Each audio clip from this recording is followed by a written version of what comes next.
Viewers, second hand மார்க்கெட்டில் car வாங்கும் போது இப்போ நான் சொல்லக்கூடிய ப்ராப்ளம்ஸ் இல்லாமல் வாங்க. ஆனால் செகண்ட் மார்க்கெட்டில் எல்லோரும் சொல்கிறது அதெல்லாம் ப்ராப்ளமே இல்லைன்னு சொல்லுவாங்க.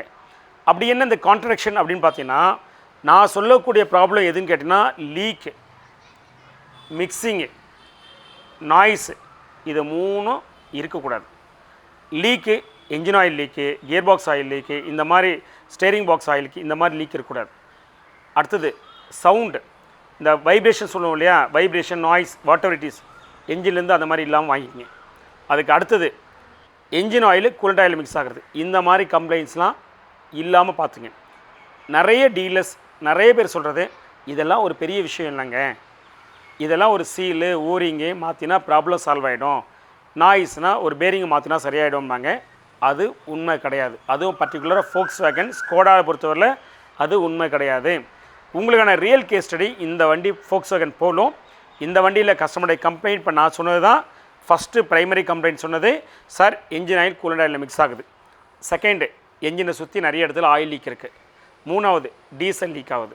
நாலாவது, சார் வைப்ரேஷன், சவுண்ட், நாய்ஸ் வருது கரகரன்னு.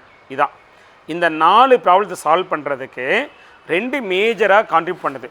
ஒன்று, இதெல்லாம் நீங்கள் சரி பண்ணணும் அப்படின்னா கம்ப்ளீட்டாக நீங்கள் டிஸ்அசம்பிள் பண்ணணும். ஏன்னா அதில் வரக்கூடிய ஆயில் சீலு, ஓரிங்கு, கேஸ்கெட்டு, பேக்கிங்கு, இதையெல்லாம் நீங்கள் ரீப்ளேஸ் பண்ணணும். அதுக்காக இதை கம்ப்ளீட்டாக டிஸ்அசம்பிள் பண்ணணும். இப்போ டிஸ்அசம்பிள் பண்ணால் இது எவ்வளோ பெரிய மேஜர் ஓவராலிங் ஒர்க் இருக்குன்னு பாருங்கள். இது லேபர் இன்டென்சிவ். ஸோ ஆப்வியஸாக லேபர் இன்டென்சிவ் காஸ்ட் கூட வந்துடும். செகண்ட் ஃபோர்மோஸ்ட் இம்பார்ட்டண்ட்டு, இதில் வரக்கூடிய ஸ்பேர் பார்ட்ஸ் எல்லாமே சிம்பிளாக தெரிஞ்சாலும் வெரி எக்ஸ்பென்சிவ். என்ன சொல்கிறோம், சீலு, ஓரிங்கு, பேரிங்னா உங்களுக்கு ரொம்ப சிம்பிளிஃபையாக தெரியும். ஆனால் spare parts very very expensive. Oil சீலை பொறுத்தவரையில் என்ஜின் பிளாக்கில் 2 ஆயில் சீல் இருக்குது.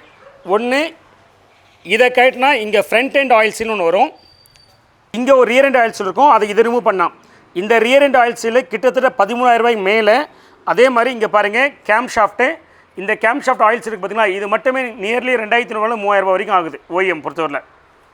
இப்போ அடுத்தது இங்கே பாருங்கள் ஹெட் கேஸ்கெட்டு, இது 5,000 ருபீஸ்க்கு மேலேங்க. அதுக்கு அடுத்தது இங்கே பாருங்கள் பேக்கிங் கிட்டுன்னு சொல்லுவோம், இதில் தான் பேக்கிங் கிட்டு, இது 4,000 ரூபாங்க. சரிங்களா, 4,000 ரூபாய்க்கு மேலே வருது. ஓகே, இப்போ புரிஞ்சிக்கலாம் நீங்கள் எவ்வளோ எக்ஸ்பென்சிவாக இருக்குது இந்த பார்ட்ஸு. அதை விட ரொம்ப முக்கியம், இங்கே பாருங்கள் டீசல் லீக்குன்னு சொல்லியிருந்தார் இல்லையா, இதுதான் ரிட்டர்ன் ஓஸு. இதனுடைய காஸ்ட்டு நியர்லி 11,000 ருபீஸ். இப்போ இது வரைக்கும் வந்து பார்த்தீங்கன்னா ஆயில் சீலு, பேக்கிங் மாற்றணும், எதுக்காகனா லீக் வருதுன்னு.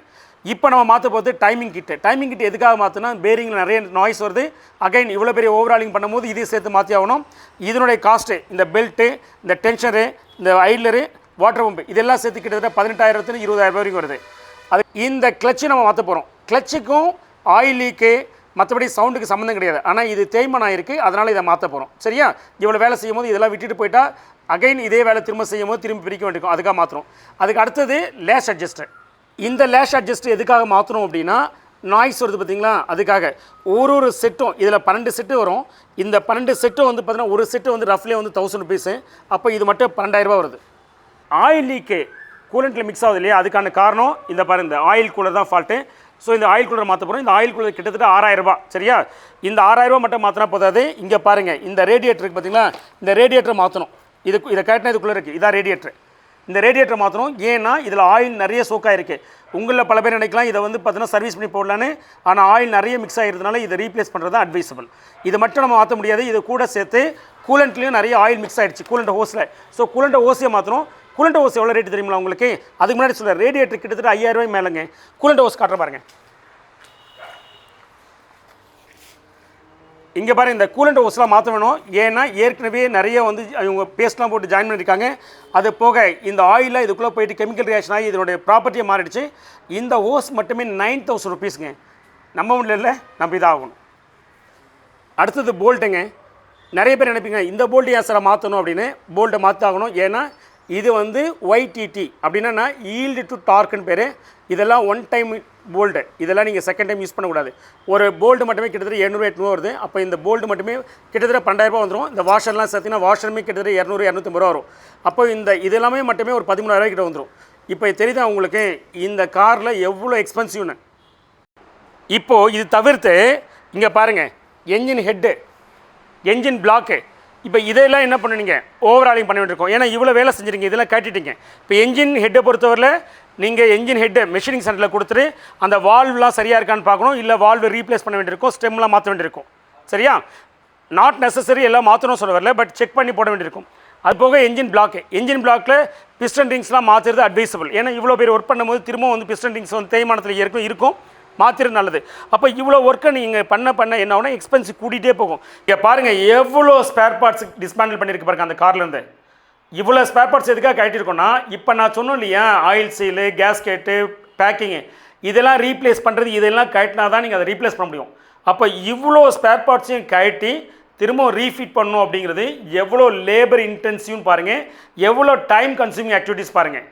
இதனால தான் சொல்கிறோம், எக்காரணத்தை கொண்டும் இந்த நாய்ஸு, ஆயில் லீக்கு, இந்த மாதிரி கம்ப்ளைண்ட்ஸ்லாம் வருது அப்படின்னா அது கரெக்டாக எக்ஸ்க்ளூசிவாக எங்கேருந்து வருது, அதுக்கு டிஸ்மேண்டில் பண்ணி ரீஃபிட் பண்ணுறதுக்கான காஸ்ட் எவ்வளோ ஆகுங்கிறது எஸ்டிமேட் பண்ணிவிட்டு அதுக்கப்புறம் அந்த கார் வாங்க.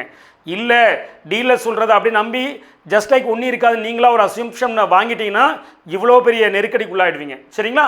நம்ம சேனலை இன்னும் நீங்கள் சப்ஸ்கிரைப் பண்ணலாம், ப்ளீஸ் சப்ஸ்கிரைப். தேங்க்யூ.